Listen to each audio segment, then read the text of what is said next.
باقاعدہ سیاست میں آنے کا آپ کا کوئی ارادہ ہے، یا اگر ہے بھی تو وہ بھی ڈیرہ اسماعیل خان کے ہیں، آپ بھی ڈیرہ اسماعیل خان کے ہیں، تو کس طرح سے مینیج کریں گے؟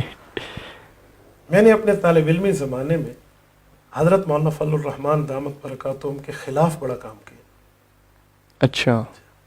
میں کچھ ان لوگوں کے ساتھ ہو گیا تھا، یا انہوں نے ہمارے برین واش کر لیا تھا، جو بات تو عظمت رسول اور عظمت صحابہ اور عظمت اہل بیت کی کرتے، لیکن نفرت ہمیں مولانا فضل الرحمان سے سکھاتے. یعنی میں حیران ہوتا کہ ان لوگوں نے ہمیں مولانا فضل الرحمان صاحب تک کے عزت اچھالنے تک کی باتیں سکھائی، بازاروں میں نعرے لگوائے ہم سے، جلوسوں میں. اس کے بعد میں یہ سلسلہ چلتا رہا. کبھی بھی حضرت مولانا کی طرف سے میں دیکھتا کہ ان حضرات کو کوئی رپلائی نہیں ہے، گالی دینے والوں کو بھی وہ عزت دیتا ہے.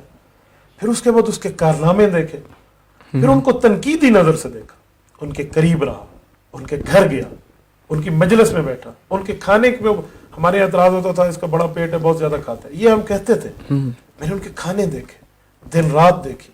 پھر ملک غیر ملک سفر کیا ان کے ساتھ. میں مدینہ طیبہ میں روضہ اقدس پر مولانا فضل الرحمان کی معیت میں حاضری دی ہے. قائد ملت اسلامیہ کے ساتھ امت مسلمہ نے کائنات کی وجہ، جن کی وجہ سے کائنات بنی ہے، ان کے دربار میں حاضری دینا یہ کم فضیلت کی بات نہیں.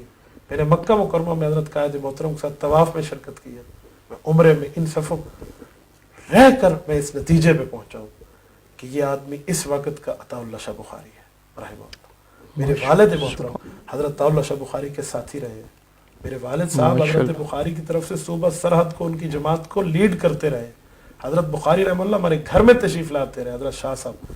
تو جو ہم نے ان کے بارے میں سنا ہے تو وہ میں نے ان کی زندگی میں دیکھا ہے. اب مسئلہ یہ ہے، جتنی میں نے ان کے خلاف باتیں کی تھی اب میں اس کا کفارہ دے رہا ہوں. میں اس لیے ان کے حق میں بولتا ہوں.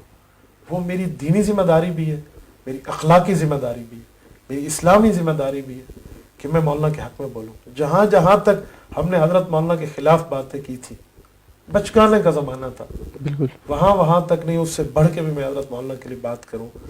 میں اگر دلائل کی بات آپ کریں نا، دنیا میں اس دھرتی پر کوئی دلیل ایسی نہیں بنی جو ہم حضرت مولانا فضل الرحمان صاحب دامت برکاتہم کے حق میں قرآن اور حدیث سے ثابت کر کے صحیح طور پہ پروف نہ کر کے دکھائیں.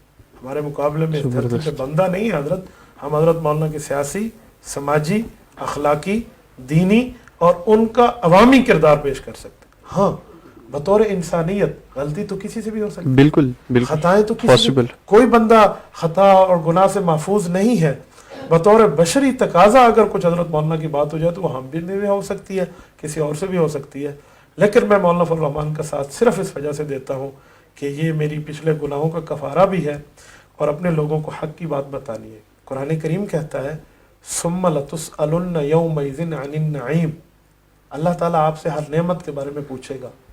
ایک نعمت ان میں شہرت بھی ہے. شہرت ایک حساب سے نعمت بھی ہے نا، کہ دنیا آپ کو جانتی ہے، آپ کا انٹروڈکشن ہے، آپ کا تعارف ہے. 1.5 ملین فالوورز تو ہمارے پیج پر موجود ہیں. تو میں یہ سوچتا ہوں کہ اللہ پاک کل قیامت میں مجھ سے پوچھے کہ جب تو مولانا فضل الرحمان کو اور جمعیت علماء اسلام کو حق سمجھتا تھا تو نے ان کے لیے بات کیوں نہیں کی؟